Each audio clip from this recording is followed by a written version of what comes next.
여러분들의 부동산 길라잡이 부동산 가이드 진행의 강주리입니다.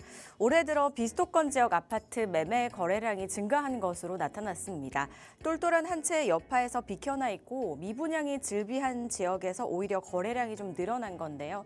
드디어 이 비수도권 아파트에도 봄이 찾아온 걸까요? 시장의 발빠른 흐름들 알고 싶으신 분들 저희 부동산 가이드와 함께 해주시기 바라겠습니다. 방송 보시다가 부동산 관련해서 궁금하시거나 고민 있으신 분들 주저마시고 저에게 전화와 문자 주시기 바랄게요. 02-2638-3964번, 서울전화 02-2638-3964번과 또는 건당 100원의 유료 문자입니다. 샵 3989번으로 궁금하신 내용 적어서 지금부터 보내주시기 바랍니다. 자, 그럼 부동산 가이드 오늘도 힘차게 출발합니다.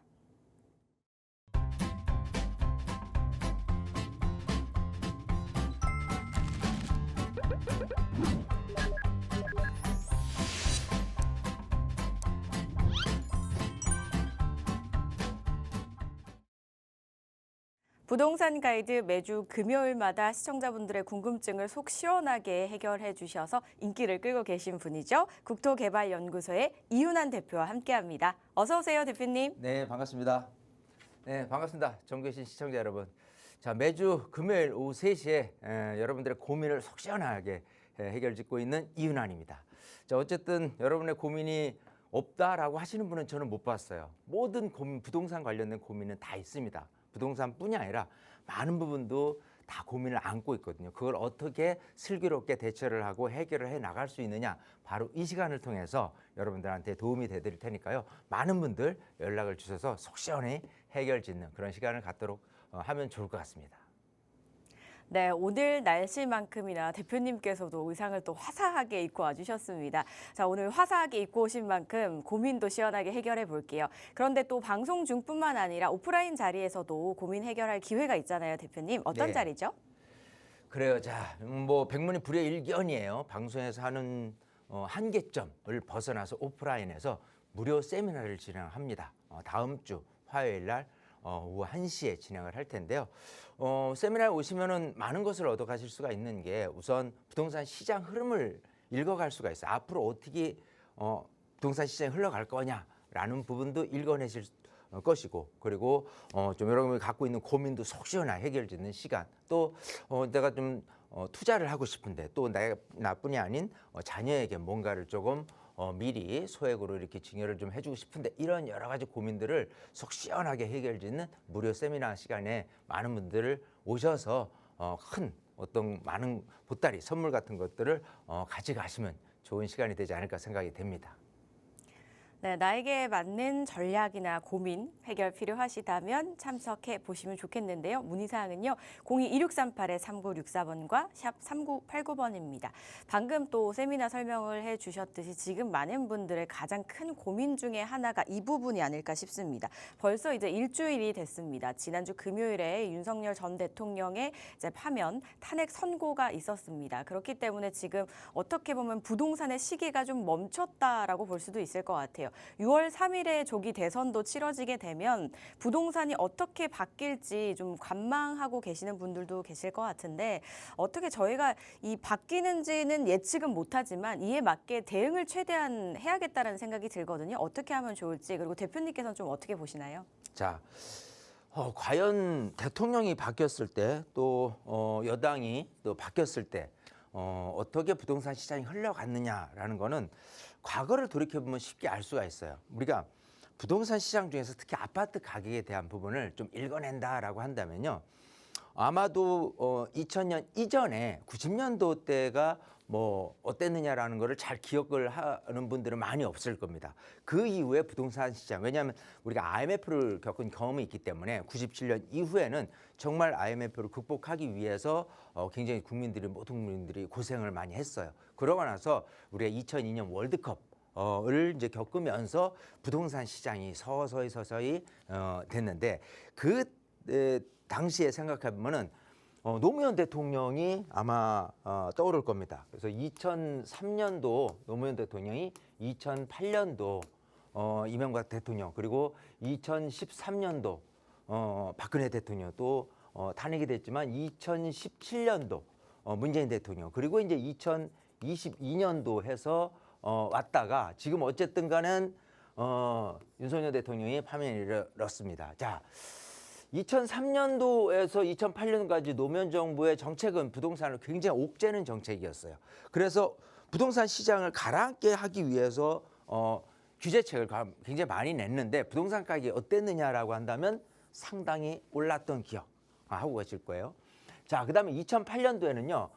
리만 브라더스 사태가 벌어졌습니다. 다 그때 불을 끄기 위해서 나름 진통을 겪었지만 어쨌든 이명박 대통령이 집권했을 때 기간 동안 부동산 시장이 올랐느냐? 오르지 않았어요. 그리고 박근혜 대통령 시절도 마찬가지 오르지 않았습니다. 자, 그러면 이렇게 진보당이라든지 보수당이라 이쪽에서의 대통령이 나왔을 때 진보당 쪽에서는 부동산 규제를 굉장히 많이 하는 편, 오히려 부동산 가격이 올라가는 편인데 반해서 보수당이 정권을 잡았을 때는 부동산을 규제를 완화했던 편, 이런 식으로 갔었거든요. 마찬가지 문재인 정부에서도 규제를 굉장히 좀 강화했었던 부분에서 부동산 가격, 특히 아파트 가격이 굉장히 많이 올랐던 경험을 우리가 이제 했어요. 자, 그러고 나서 윤석열 정부에서는 어쨌든 부동산 완화책을 많이 냈습니다. 자, 그러면 이제서 6월 3일을 기점으로 해서 누가 대통령이 되느냐에 따라서 분명히 이제 그 민주당 쪽에서 이제 뭐 이재명 후보가 나와서 대통령이 됐다라고 했을 경우에는 규제에 대한 일변도로 갔을 경우에 이전의 과거의 경험치로 따진다면 가격이 오를 수 있다는 것을 예측을 할 것이고, 만약에 국민의힘 쪽에서 누군가 대통령이 나와서라고 한다면 규제 완화책 쪽으로 갈 거기 때문에 그때는 그러면 가격이 안 오르겠네라는 부분보다도요, 수요 공급 논리로 따졌을 때, 예를 들어서 서울 같은 경우는 지금 신축 아파트가 굉장히 조금 많이 희소 가치가 높아요. 작단 말이에요. 그런 경우에라고 한다면은 서울 같은 경우는 그래도 꾸준히 가격 오름세가 있는 반면에 지방 같은 데는 오히려 가격이 조금 오르지 않는 이런 이제 양극화 이쪽으로 이렇게 갈 가능성이 있다는 것을 예시할 수 있습니다. 어쨌든간 부동산과 어떤 대선의 상관관계는 굉장히 조금 많이 밀접돼 있다 하는 거기 때문에 많은 분들 어쨌든 이런 부분에 대해서는 부동산하고 연결해서 관심을 가져보면 좋을 것 같습니다. 전반적으로 보면 이제 보수 쪽은 시장 자율에 맡기는 편이라고 한다면 상대적으로 이제 진보는 규제를 조금 타이트하게 하는 그런 편이었습니다. 앞으로 다음 대선에서 어떤 정권이 들어서게 될지는 모르겠지만 부동산과 대선의 상관관계는 굉장히 좀 밀접하다라고 말씀을 주셨거든요. 그래서 이에 맞게 좀 대응 전략을 각각 세우시거나 아니면 또는 어떤 상황이 와도 괜찮은 대응 전략이 또 세울 수 있을 수도 있잖아요. 그래서 이런 분들 궁금하시다면 세미나 자리 한번 또 활용을 해보시기 바라겠습니다. 성수동에서 4월 15일 화요일 오후 1시에 진행이 됩니다. 주제가 정해져 있기는 하지만 또 뭐 상황에 맞게 이제 전략은 또 바뀔 수 있는 법이니까요. 이에 맞게 세미나 참석하셔서 여러 의견들 나눠보시기 바랄게요. 문의사항은 02-2638-3963번과 샵 3989번으로 연락 주시면 되고요. 또한 방송 중에 상담 원하시는 분들 역시 같은 번호로 연락 주시기 바라겠습니다. 저희는 지금부터 시청자분들의 궁금증 해결해 보도록 할게요. 잠시 짧은 강의 듣는 동안 많은 분들께서 전화를 주셔서 저희 첫 번째 전화 연결부터 해보겠습니다. 여보세요? 여보세요? 네, 안녕하세요. 네, 안녕하세요. 네, 시청자님 어떤 고민이 좀 있으실까요? 제가 저기 하남 미사 센트럴 자이요. 네, 그 보유 중인데 예, 향후 전망하고 매도 시점이 궁금하고요. 네, 이것을 매도하면 서울의 실교주금 투자 목적으로 아파트를 보고 있는데요. 예, 거기 자양 우성 1차랑요. 네. 신길 우성 1차. 신길 우성 1차요. 예예. 네. 부이동 현대 프라임 중에 예, 뭐 어떤 것을 매수해야 할지 고민되고 궁금해서 전화했어요. 네. 자, 지금 현재 미사 쪽에 이제 아파트를 보유하고 계신데 만약에 매도를 한다면 일단 전망이 먼저 궁금하시고 매도를 하시게 된다면 서울 쪽에 어디로 가셔야 하는지 일단 세 군데 보고 계시네요. 어떤지 저희 대표님 연결해 드릴게요. 네. 네, 반갑습니다. 네, 안녕하세요. 안녕하세요. 자, 지금 하남시 풍산동에 예. 그 미사 강변 센트럴 자이를 보유를 하고 계세요. 예. 자, 그래서 이걸 계속 보유하는 게 나을지인데 사실 여기가 이 하남 미사지구 같은 경우는요, 지하철하고 얼마나 좀 가까우느냐, 그죠? 그리고 아파트 이제 촌으로 돼 있기 때문에 이 학군적인 측면에서도 굉장히 괜찮은 입지가 지금 갖고 계신 미사 강변 센트럴 자이예요. 네. 거기 지금 그 한울초등학교도 굉장히 인기가 좋거든요. 네. 자, 그런 측면에서는 계속해서 전세 수요자든 매매 수요자든 유입이 될 거기 때문에 가격이 이렇게 쉽게 꺼지지는 않아요. 단 예. 가격이 그렇다고 해서 많이 올라갈 가능성도 크게는 없습니다. 왜냐하면 이미 가격이 어느 정도 많이 올랐어요. 이쪽 지역도. 네. 워낙 강남권에서 이제 송파까지도 가격이 오른 상태에서 강동에서 봤을 때는 이쪽 그 고덕 지구 가격이 많이 올랐잖아요. 예. 그래서 그 영향이 하남 미사지구에 있는 아파트까지도 번져 있어요. 예. 예. 자, 그런데 이게 가격이 계속해서 폭등하기에는 쉽지는 않겠죠. 왜냐하면 네. 아파트 군락이 워낙 많다 보니까. 그리고 여기는 그래도 하남이에요. 네. 자, 그렇게 본다면 차라리 이걸 매도를 하고 서울로 가는 거는 어떠냐라고 한다면 저는 찬성입니다. 네. 일단은 찬성의 의미가 있고요. 자, 지금 보시는 아파트가 볼게요. 저는 항상 구를 따져요. 그러니까 지금 아까 말씀하신 게 이제 광진구 구의도에 있는 아파트, 그죠? 예. 예. 또 자양동에 있는 아파트, 광진구잖아요. 네. 그리고 또 하나는 영등포구 신길동에 있는 아파트를 봤어요. 예. 그죠? 예. 예. 자, 우선 지역을 선택할 때 그 우선순위는 그 동을 에워싸고 있는 구를 살피는 게 우선순위예요. 우리 시청자님분이 봤을 때 영등포구 신길동, 신길동을 에워싸고 있는 영등포구가 더 조금 아파트 시세나 여러 가지 측면에서 더 인기가 좋을 거냐, 아니면 광진구가 인기가 좋을 거냐, 어떤 게 더 나을 것 같아요? 저는 자양동 쪽이 좀 날 것 같은데. 맞아요. 그러니까 그 얘기를 하고 싶은 거예요. 왜냐하면 이 광진구 입지 자체가 이렇게 네. 보면은 여기는 광진구잖아요. 예. 자, 이게 그래요. 이제 서울시의 중심권이라고 한다면은 일단 강남 3구예요. 서초구, 강남구, 송파구. 그렇죠? 그리고 용산구, 요 4개 구가 현재는 규제 지역으로 묶여져 있어요. 규제 지역이라는 거는 그만큼 핫하기 때문에 좀 이렇게 묶어서 너무 이제 거래가 자유롭지 않도록 이렇게 하는 거거든요. 예. 예, 그만큼 가격에 대한 변동 요인 그리고 수요자들의 선호도도 굉장히 높은 지역인데 요 옆에 보면 또 성동구가 있고 광진구가 있고 그러는데요. 이게 다 강남구나 송파구 강위북에 있어요. 그러다 보니까 여기만 해더라도 분명히 강남권의 가격 상승 여력과 맞물려서 가격 상승 여력은 이쪽 영등포구 신길동보다는 조금 더 우위에 서 있다고 보셔야 돼요. 이해되시겠죠? 예. 예, 그런 측면에서 보면은 좀 구를 선정하는 게 좋기는 하는데, 자, 근데 지금 아까 아파트를 이제 우성 아파트 단지를 보셨잖아요. 예. 예, 근데 이제 여기서 이제 잘 체크를 해야 돼요. 지역은 여기가 좋은 거는 인정 하는데 이제 오래된 아파트들이니까 이제 재건축을 염두를 한다면 네. 첫 번째 아까 구의동에 있는 아파트를 이거 프라임 아파트잖아요. 그리고 자양동에 있는 우성 아파트, 그죠? 예. 그리고 신길동에 있는 우성 아파트 이렇게 봤어요. 네. 자, 근데 재건축에 대한 승패 요인은 뭐에 많이 달려 있냐면 이게 옛날에 찾아먹은 용적률이 몇 프로냐를 갖고 따져요. 무슨 소리냐면 내가 찾아먹을 용적률을 다 찾았어. 그래서 이거는 프라임 같은 경우 300%를 갖고 지은 거란 말이에요. 네. 그러면은 앞으로 또 진다 하더라도 300%밖에 못 찾아먹어. 그러면 일반 분양이 없잖아요. 예. 그러면은 새 아파트를 질 때 시공비는 누가 되냐면 조합원들, 거기 있는 입주민들이 다 부담해야 돼요. 네. 그런 부분에 대해서 재건축이 쉽지는 않을 거예요. 왜냐하면 어떤 분은 난 그렇게 돈을 더 내더라도 새 아파트로 가고 싶어라는 분이 있는 반면에 나는 그렇게 뭐 큰 돈 못 내. 새 아파트보다 그냥 여기서 살 거야라고 해서 반대 의견도 많아질 거 아니에요. 예. 결국은 그런 측면에서 사업성이 약하다라고 한다면 주민들의 동의가 그렇게 활발히 이루어지지 않기 때문에 재건축하는 데는 쉽지 않을 거다예요. 두 번째 자양 우성 아파트는 225%를 찾아먹었어요. 옛날에. 예. 일반 분양은 조금 있을지 모르지만 마찬가지 일반 분양이 그렇게 많이는 없다면 여기도 마찬가지 조합원들이 내야 될 추가 분담 금액은 많을 수밖에 없어요. 예. 자, 상대적으로 신길 우선 같은 경우는요. 옛날에 찾아먹은 용적률이 174%예요.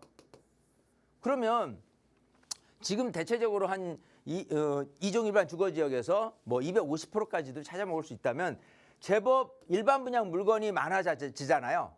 네. 그런 상태에서 주민들이 내야 될 추가 분담금이 생각보다 작다면 주민들의 동의가 잘 이루어지겠죠. 네. 이해되시겠어요?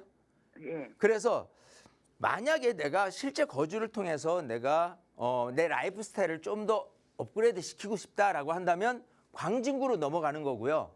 예. 나는 이 아파트를 투자적인 관점에서 좀 한번 재건축에 대한 희망을 안고 점프를 한번 해볼 거야 라고 한다면 신길 우성을 해도 나쁘지는 않다는 거예요. 네. 특히 신길 우성 아파트 같은 경우는요.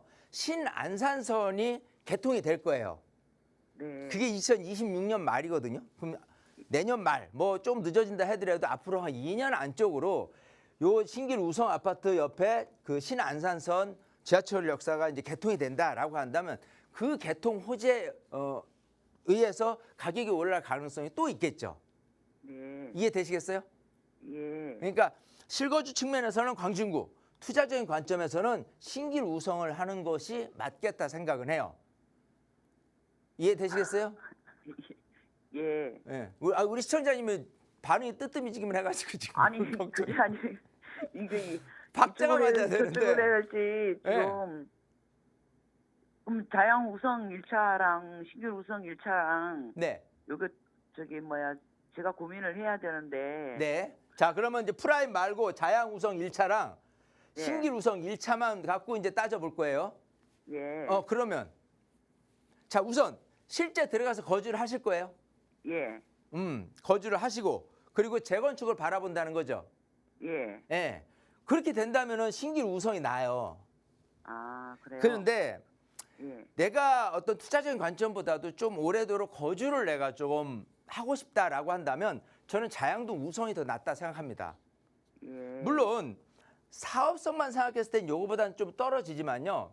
네. 입지적인 측면에서 보면은 자양동 같은 경우는요. 그 위상이 계속 높아져요. 특히 지금 서울시에서 지향하고 있는 여러 가지 중에서 한강변에 대한 개발 있잖아요. 예. 그런 부분 측면에서 이 뚝섬 유원지 쪽에 있는 개발에 대한 호재가 굉장히 좀 많아요. 그렇기 때문에 이 지금 자양동 같은 경우는요. 예. 남쪽에 있는 강남에 있는 개발, 마이스 산업, 잠실에 대한 개발 이런 것들에 맞물려서 계속해서 여기 가격이 오르면 여기도 동반 상승할 가능성이 분명히 있습니다. 이해되시겠어요? 예. 예, 그래서 이제 내가 그냥 한번 눈 딱 감고 한 2년 안쪽으로만 2년 정도만 살다가 투자적인 관점에서 좀 팔고 나올 거야라고 한다면 신길 우성을 가시고 아니야, 난 팔고 뭐 하고가 중요한 게 아니라 그냥 거주지를 좀 옮겨서 조금 더 라이프 스타일을 조금 더 업그레이드 시키고 싶어. 이왕 화남에서 서울로 오느니 차라리 자양동으로 올 거야라고 한다면 후회 없는 선택일 거라는 거예요. 아시겠어요? 자양 우성은 그냥 실거주가 네. 해야 되니까 거기서 그냥 계속 그냥 재건축 살아도 때까지 괜찮아요. 그냥, 계속 좋아질 거예요. 가격은 절대 무너지지 않습니다. 아시겠죠? 예. 예, 이렇게 해서 좋은 판단, 좋은 선택하시길 바라겠어요. 네, 감사합니다. 네, 이렇게 정리해드리겠습니다.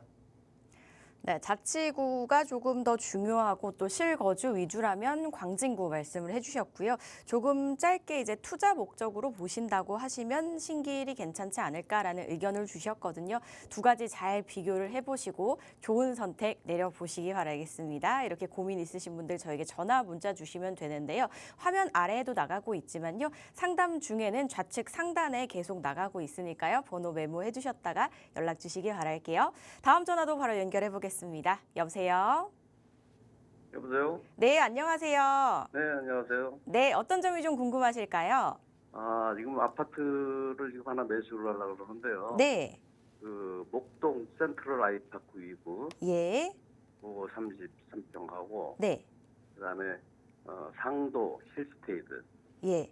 상도동 그거, 힐스테이트. 네, 그걸 두 개를 지금 보고 있는데 네. 어느 게 좀 더 좀 앞으로 둘 다 전망이 좀 강해요. 평수는 똑같나요? 네네 네네. 네, 알겠습니다. 목동과 상도동 중에 어디가 좋을지 30평대 네. 고민하고 계십니다. 대표님과 말씀 나눠보시기 바랄게요. 대표님.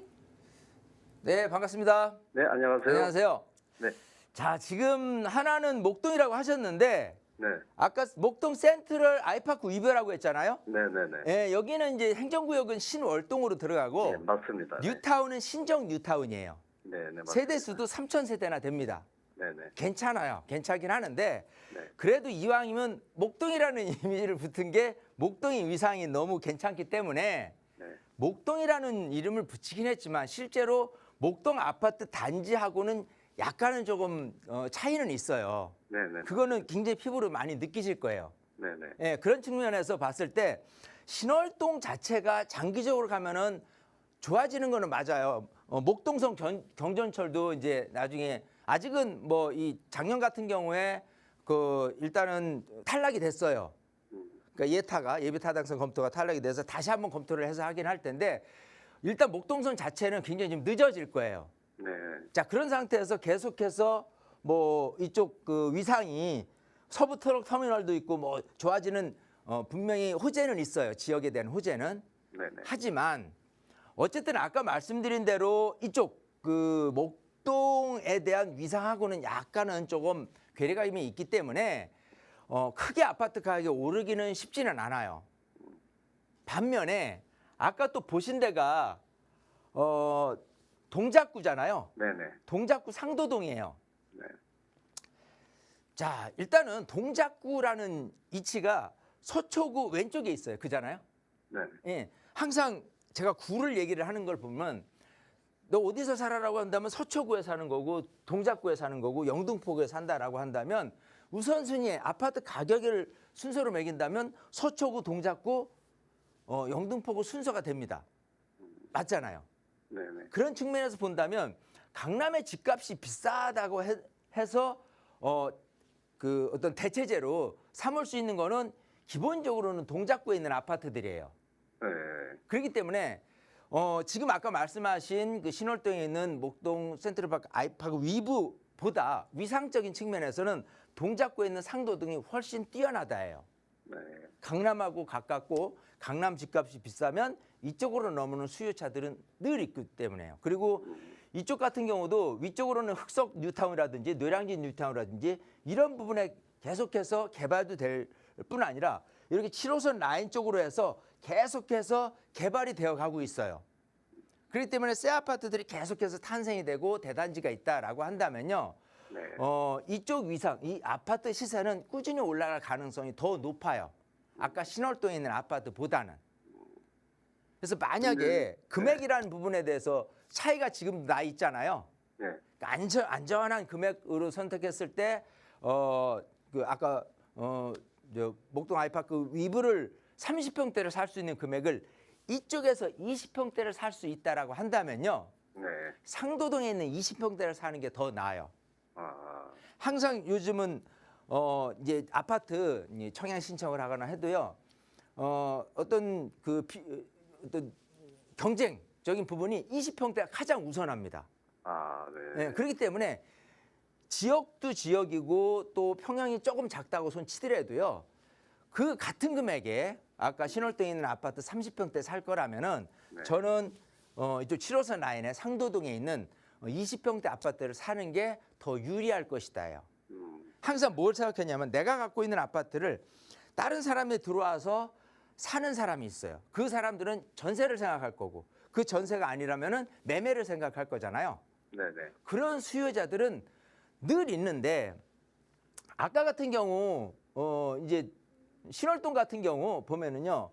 일단 기본적으로 신월동 옆에 있는 곳 뭐 밑에 있는 구로라든지 또 부천이라든지 이쪽에 있는 곳에서 이렇게 넘어오기 때문에 사실은 수요자들 일습법하지만 아파트 가격이 오를 수 있는 요인 중에 하나는요.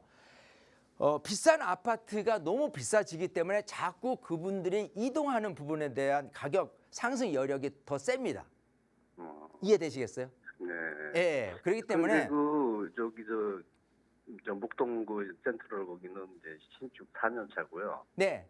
그 아까도 뒤에 그 상도동 그거는 한 10년 넘었고. 네. 근데 그런데도- 이 아파트가요. 네. 말씀하신 대로 지금 몇 년 안 됐고 10년이 넘었고 이런 가격 편차에 대한 부분으로 생각하시면 안 돼요. 아, 부동산은 첫 번째도 위치, 두 번째도 위치, 세 번째도 위치예요. 예.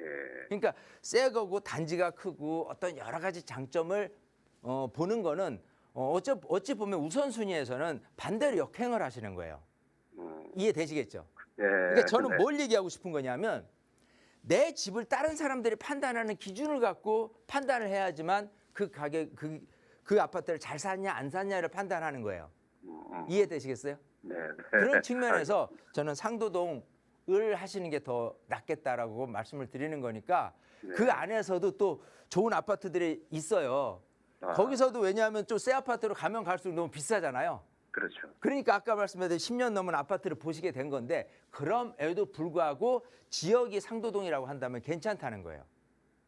아시겠어요? 네. 네, 알겠습니다. 이제 헷갈리지 마시고 지역 네. 우선으로 가셔라는 거예요. 예. 알겠습니다. 이렇게 정리해드리겠습니다. 예, 감사합니다. 네. 네, 지리적으로나 지역적 그리고 미래 전망이나 수요적인 측면에서 이제 상도동이 조금 더 목동보다 낫다라는 말씀을 주셨습니다. 지금 보고 계신 두 곳 중에. 그래서 이 부분 잘 참고를 해보시고 현명한 판단 내려보시길 바라겠습니다. 상담 내용 도움되셨길 바랄게요. 저희 이번에는 문자도 하나 만나보고 가겠습니다. 2645님께서 보내주셨는데요. 신축 빌라를 구입하면 취득세와 종부세, 양도세에서 제외를 한다는데 구체적으로 알려주세요라고 보내주셨거든요.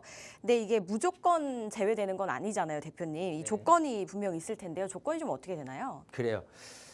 자, 일단은 이제 작년 2024년이에요.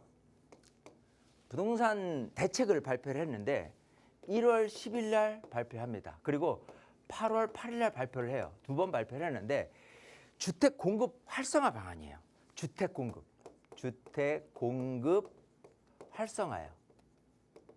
여기에 담아있는 내용들은 뭐냐면 주택 공급을 하기 위해서는 어떤 게 필요하냐. 특히 이 도심에 대한 주택 공급은 필요한 게 결국은 재개발, 재건축이에요. 그렇기 때문에 재개발, 재건축의 도심에 대한 활성화, 또 일기 신도시에 대한 재건축의 활성화 이런 것들이 내용이 담아 있어요. 근데 상대적으로 그런 그 재개발, 재건축이 안 되는 것 같은 경우에 대한 어떤 상대적인 부분에 대해서의 비아파트에 대한 공동주택에 대한 인식 이런 부분 때문에 거래나 이런 부분이 활성화되기 어렵겠죠. 그래서 이 활성화한 이름이라고 생각한다면 이런 부분에 대해서 조금 더 소외시되어 올 수 있는 부분 중에서 비아파트를 겨냥해서 혜택을 줍니다. 그래서 비아파트에 대한 부분 중에서 다는 아니고요. 신축인데 8월 8일 대체해서 원래는 2025년 올해 말까지 이런 혜택을 줄 거야라고 했는데 8월 8일에 2027년 말까지 이런 혜택을 줄 거야. 요건은 그렇습니다. 이런 빌라 시세가 일단 6억 이하고, 예. 이런 요건이 있을 때 아까 얘기한 대로 취득세에 대한 혜택을 준다고 했어요. 그리고 종부세에 대한 혜택을 준다고 했고 양도세에 대한 혜택을 준다고 했어요. 이게 굉장히 좀 유리한 거잖아요. 자, 그러면 우선 취득세로 봤을 때는 지금 취득세 제도는 중과라는 제도가 있습니다. 그래서 기본적으로 조정 대상 구역이냐 비조정 대상 구역에서 틀리지만 어쨌든 비조정 대상 구역이다라고 한다면 두 채까지는 상관없는데 세 채부터는 일단은 중과가 되는 거예요. 취득세가 그냥 온전한 세율 1에서 3%가 아닌 중과가 돼버리는 거예요. 자, 그런 상태에서 8%, 12%가 되는데 이 취득세를 계산할 때 보면은 내가 주택이 한 채가 있고 A가 있고 B가 있는 상태에서 신축 빌라를 내가 매입을 했어. 그러면 C에 대해서 중과를 할 거냐면 중과가 안 된다는 소리예요. 주택수에서 제외시키기 때문에. 예, 그럴 때 숫자에 대한 개념으로 잘 파고든다면은 어쨌든 이런 혜택이 있구나라는 부분이고요. 종부세도 마찬가지입니다. 종부세에서도 카운트를 할 때 내가 아파트를 한 채를 갖고 있느냐, 또 두 채를 갖고 있느냐, 세 채를 갖고 있느냐에 따라서 전체 합산을 해서 공시가 비율 해가지고 이제 종부세가 아닐 텐데 여기서 그 새로 구입하는 이런 빌라 같은 경우, 신축 빌라 같은 경우는 그런 주택세에서 제외시켜주는 혜택이 있어요. 양도세는 또 어떠냐? 많은 분들이 여기서 조금 헷갈리는 하는데 양도세, 비과세 받을 때 주택세에서 제외되냐? 그렇진 않아요. 비과세 받을 때 주택세에서 제외되는 건 아니고 지금 이제 일반세율로 다 하고 있잖아요. 뭐 제도적으로 지금 뭐 조정 대상구역이든 비조정 대상구역이든 상관없이 지금은 다 일반 과세예요. 또 뭐 다시 바뀔진 모르겠지만 어쨌든 지금 일반 과세가 아닌 옛날 문재인 정부 때로 흘러가서 중과라는 양도세 중과라는 거가 있으면 주택 그 수에 따라서 중과 세율이 틀린단 말이에요. 그때 매겨주는 게 양도세에 대한 부분은 주택세에서 제외되는 거예요. 그러니까 중과가 된다는 손 치더라도 이 신축 빌라를 사게 되면은 중과세율이 적용되진 않는다라는 부분에 있다라는 거예요. 그래서 어쨌든 이것도 잘 생각하면 비아파트 신축의 6억 이하라는 부분에 대해서 빌라 투자를 잘 했는데 그 빌라 투자가 뭐 신속 통학이라든지 모아타운이라든지 이런 부분에 대해서 좀 이렇게 포장이 됐다. 그런 식으로 재개발이 되려고 한다라고 한다면은 나중에는 이제 그 주가가 굉장히 높아질 가능성이 있기 때문에 이런 부분에 대해서도 투자 포인트를 잡고 가는 것도 굉장히 중요하다. 이런 말씀을 드리고 싶습니다. 네, 신축 빌라 중에 이제 6억 이하는 주택세에 포함이 되지 않는다라는 말씀을 주셨습니다. 그러니까 취득세와 종부세, 양도세가 이제 중과가 되지 않는다라는 말이고요. 2027년 말까지라고 합니다. 그래서 시기와 또 금액을 잘 보시고 매수를 하셔야겠거든요. 만약에 매수 생각이 있으시다면 잘 알아보시고 추가적으로 상담 원하신다면 다시 한번 연락 주시기 바라겠습니다. 자, 이렇게 저희는 전화, 문자 상담 모두 받고 있습니다. 02-2638-3964번, 서울전화 02-2638-3964번과 샵 3989번으로 계속 연락 주시기 바라겠습니다. 저희는 전화 연결해 보도록 할게요. 여보세요? 여보세요? 네, 안녕하세요. 네, 안녕하세요. 네, 어떤 고민이 좀 있으세요? 아, 네. 제가 그 현금이 3억 정도 있는데 네. 자녀 명의로 서울 쪽 부동산을 좀 사놓고 싶어요. 아, 그래서 네. 투자 기간은 한 4년에서 5년 정도로 생각을 한다면 예. 그 시세 차익이 많이 나는 부동산, 뭐 아파트나 빌라, 그다음에 오피스텔 상가 정도로 사고 싶은데 네. 어떤 부동산이 좋을지가 궁금하거든요. 네. 여유 자금으로 자제분 이름 앞으로 네. 이제 좀 사주고 싶은데 투자 기간 안에 어느 부동산이 네, 네. 가장 좀 괜찮을지가 궁금하신 거죠. 네, 네, 네. 예, 알겠습니다. 이 부분 대표님과 말씀 나눠보시기 바랄게요. 대표님 도와주시죠. 네, 반갑습니다. 네, 안녕하세요. 안녕하세요. 네, 자, 지금 현금 3억으로 뭐 4, 5년 동안 사놨다가 시세가 많이 올라갈 거를 생각해서 지금 고민을 하고 계세요. 네, 예. 근데 이제 종목을 아파트로 할 거냐, 네. 아니면 뭐 빌라로 할 거냐, 네, 아니면 오피스텔을 할 거냐, 네, 아니면 뭐 상가 같은 경우를 할 거냐. 네, 네. 지금 이제 목적이 분명해야 되는데 목적은 시세 차익이죠. 그렇죠. 그죠? 시세 시세 차익적인 차익이 관점에서 봤을 때 시세 차익이 제일 안 날 수 있다라고 생각되는 거는 상가 내지는 오피스텔이에요. 아, 오피스텔 네, 같은 네. 경우도 상가들 같은 경우는 통상적으로 보면은 이제 예를 들어 오피스텔도 원룸이나 뭐 투룸 이하인 오피스텔 같은 경우는요. 보통 시세 차익보다는요. 월세를 주는 수익형 부동산으로 갑니다. 상가 네, 같은 경우는 그야말로 수익형 부동산이잖아요. 네, 근데 이런 수익형 부동산이 월세가 계속 올라갈 수 있는 월세가 만약 100만 원 받다 200만 원 올라갈 수 있다면 시세가 더블로 올라갈 거예요. 그잖아요. 상가를 살 때 수익률로 보니까. 그죠? 네. 그런 측면에서 시세 차익적인 관점만 바라본다고 한다면 상가는 여기서 배제하는 게 더 낫겠다 싶어요. 특히 네. 수익률이 좋다라고 했을 때 서울이 아까 서울 말씀하셨는데 서울에서도 좀 변두리 지역의 상가 아니면 아파트 상가 이런 데를 네. 들어가 보면요. 실제적으로 가격이 10년 전이나 지금이나 거의 똑같은 경우가 대부분입니다. 네. 그렇기 때문에 시세 차익을 거두기는 쉽지는 않아요. 그리고 오피스텔도 마찬가지 시세 차익을 뭐 거두고 싶다라고 한다면 아파텔 같은 경우예요. 그러니까 3룸 이상의 아파트에 거주를 하고 싶은데 너무 비싸. 근데 새로운 그 아파텔 오피스텔로 네. 허가 맡은 아파트 같은 그런 그 단지가 탄생이 된다라고 한다면 네. 아파트를 대용으로 한 방 3개, 화장실 2개짜리 같은 경우는 올라갈 가능성이 있어요. 오피스텔이라고 손 치더라도. 네. 예. 근데 흔하지는 않겠죠. 네. 그렇기 때문에 오피스텔도 원룸 투룸이다라고 한다면 그것도 제외시키는 게 좋겠다예요.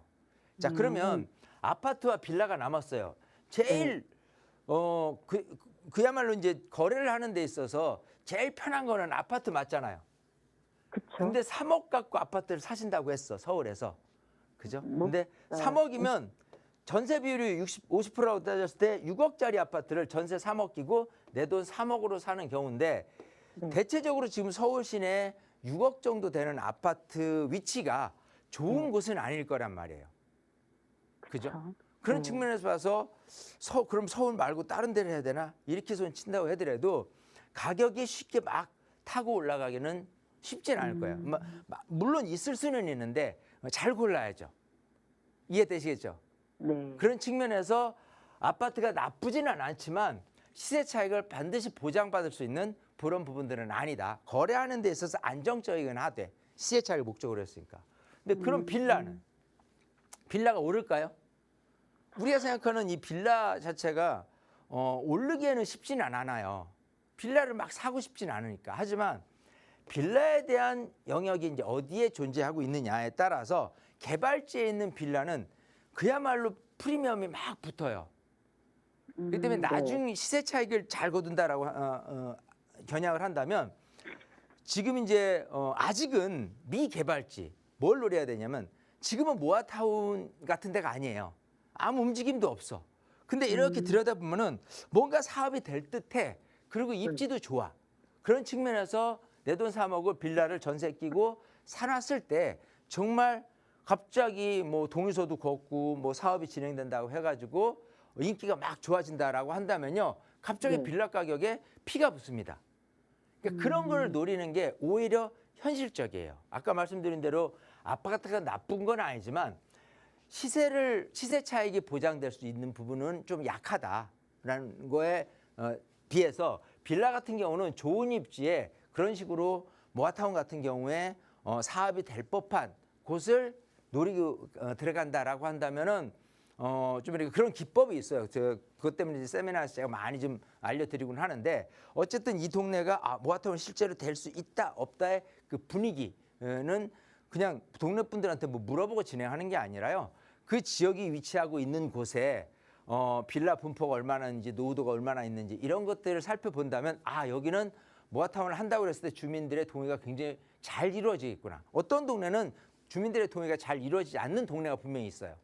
이제 그런 거를 잘 구분해서 들어간다라고 한다면 말씀하신 대로 뭐 4, 5년 정도의 후에 시세차익을 보고 이렇게 빠져나오거나 아니면 실제로 사업이 진짜 막 되려고 해. 그러면 아파트가 될 거니까 조금 더 기다렸다가 아파트 되고 나서 뭐 거주를 할지 말지 시세 차익을 어쨌든 거둘 수 있는 부분이니까 그때 생각해 보면 되지 않을까 싶어요.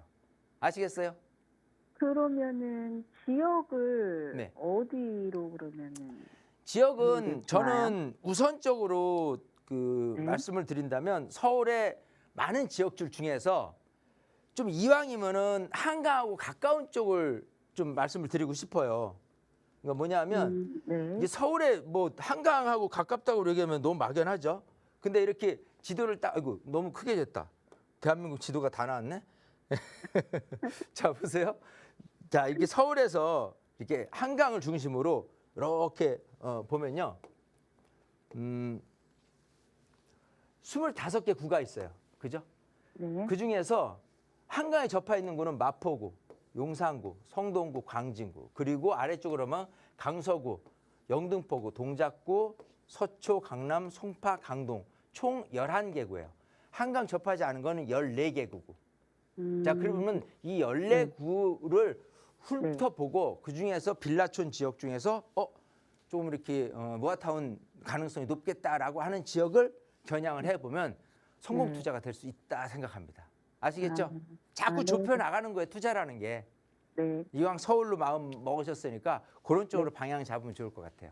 그리고 우리 시청자님은 뭐 너무 시간이 길어지니까 그런데 지금 3억 갖고 자녀 아드님한테 한다고 하는데 증여도 잘 생각을 해야 돼요. 증여세를 안 내는 부분에 대해서도 네. 이 합법적인 부분에 그 내가 돈을 빌려주고 뭐 자격증을 쓰고서라도 이렇게 해주는 방법이 있어요. 그게 대략적으로 한 2억 2천 정도까지는 증여세를 안 내더라도 할 수 네, 있는 네. 방법이 있으니까요.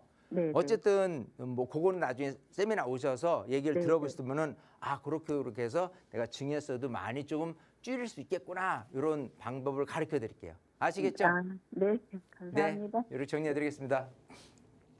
투자적인 측면에서는 개발 예정지 빌라가 조금 유리하지 않을까 말씀을 주셨습니다. 재개발 지역 신중하게 알아보시고 투자하시기 전에 다시 한번 고민해 보시고 또 상담 원하신다면 세미나 또는 저에게 연락 주시기 바라겠습니다. 저희는 계속해서 다음 전화도 바로 연결해 볼게요. 여보세요? 네, 안녕하세요. 네, 안녕하세요. 시청자님. 네. 어떤 점이 궁금하실까요? 저는 지금 현재 분당 네. 구미동의 그 무지개 12단지 네. 21평을 보유를 하고 있고요. 네. 그리고 사는 곳은 강남구 개포동에서 네. 빌라에서 거주하고 있어요. 네. 둘 다 오랫동안 지금 현재 보유하고 있는데요. 네. 근데 지금 개발 호재가 좀 있는 것 같아서 오랫동안 보유 중인데 더 보유를 해도 괜찮을지 아니면은 이참에 정리를 하는 게 좋을지 궁금해서 연락드렸는데 네. 그 정리를 한다면 어디를 정리하는 게 좋을지 궁금하고요. 네. 그다음에 개발이 된다면 더 좋아지는 입지는 어디일지 궁금해서 연락드렸습니다. 네, 지금 두 채 다 보유를 하고 계시고 각각 전망이 궁금한데 만약에 정리를 해야 된다면 어디를 먼저 정리를 해야 되는지 또는 두 곳 중에 어디가 더 전망이 좋을지와 만약에 정리하고 가게 된다면 어디로 또 이동을 해야 되는지 이렇게 여러 가지가 궁금하신 거죠? 네네. 네, 알겠습니다. 대표님과 하나씩 말씀 나눠보시기 바랄게요. 네. 네. 네, 반갑습니다. 예, 안녕하세요. 안녕하세요. 네. 자, 지금 그 아파트가 이제 하나가 있어요. 네. 저 구미동에 이제 무지개 주공 12단지 네. 오리어 근처에 있는 아파트고요. 네. 어쨌든 이제 분당에 있어요.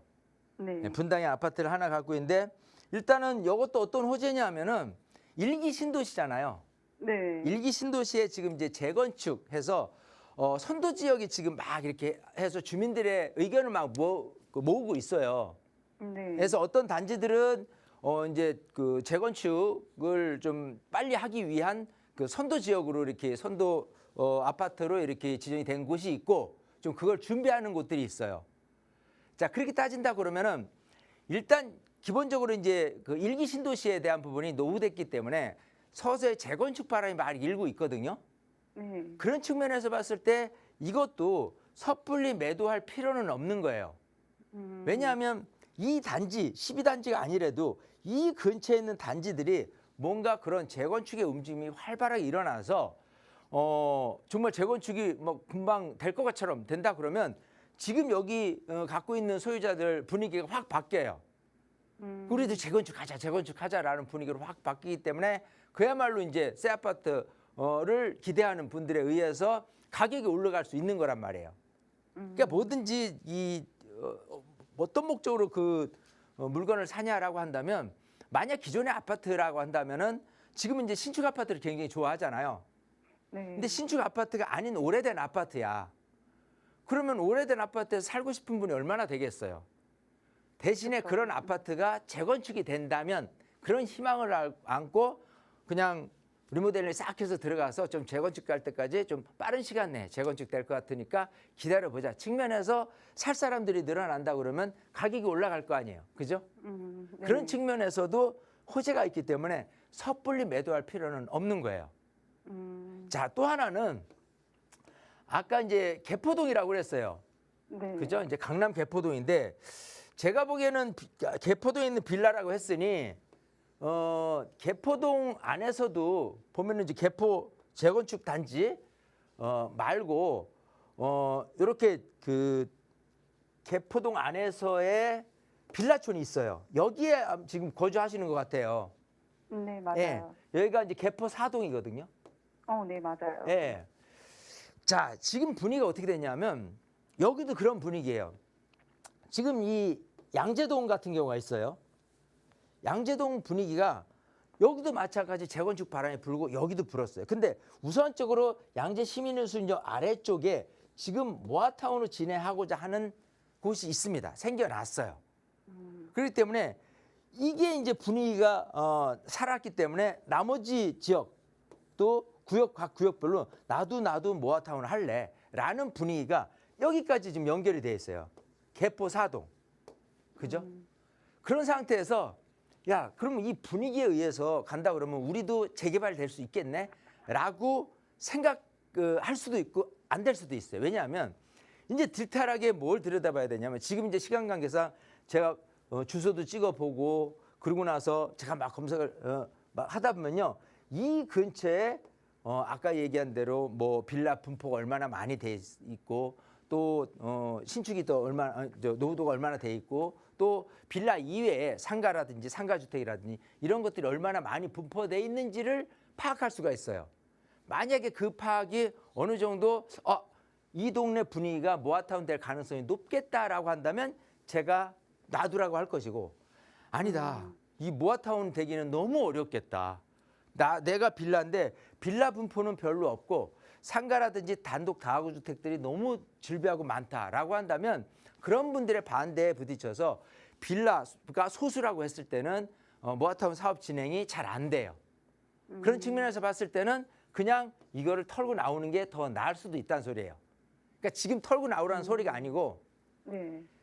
이걸 진단을 해봐야 돼요. 번지를 저한테 알려주시고 나중에 뭐 예를 들어 세미나에 오셔서 저한테 알려주셔서 제가 그걸 찍어서 체크를 해서 여러 가지 측면을 분포를 해드린다고 한다면은 어느 정도 확신이 있을 거 아니에요.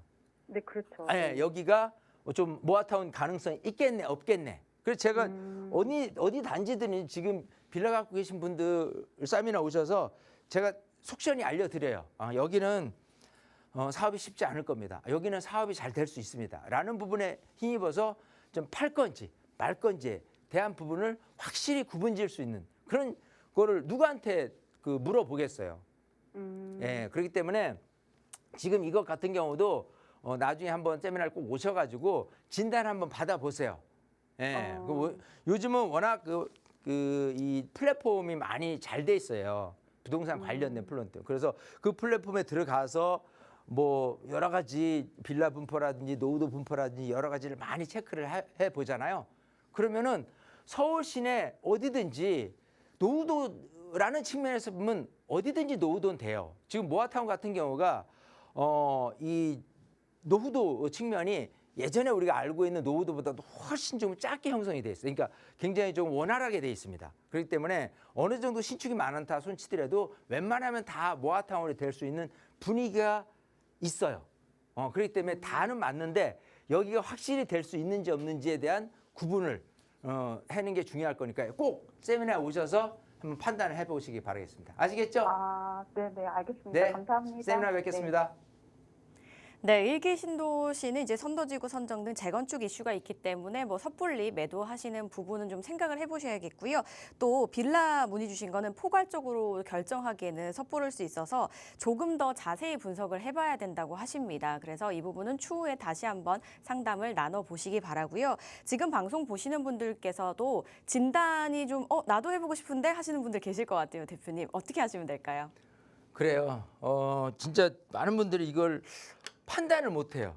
많은 분들이 왜냐하면은 이게 될런지 안 될런지 분위기만 뭐 지금 타고 있는데 진짜 사업이 될런지 안 된지를 누구한테 물어봐서 해결을 짓겠어요. 그래서 항상 하는 얘기는 백문이 불여일견이에요. 그래서 세미나 오셔서 정말 자세하게 진단을 한다면 내가 이거를 매도하고 빠져나올 건지 아니면 놔두고 지금 아파트 될 때까지 기다릴지 여러분 분명한 판단을 해드릴 수 있다 말씀드리고 싶습니다. 네, 머리 맞대고 고민 원하신다면 02-2638-3964번과 샵 3989번 많이 연락 주시기 바라겠습니다. 저희 방송에서 제공하는 정보는 투자 판단에 대한 조언일 뿐 해당 부동산의 가치, 상승과 하락을 보장하지 않는다는 점 기억해 주시기 바랄게요. 주말 행복하게 보내시기 바랍니다. 시청해 주신 여러분 고맙습니다.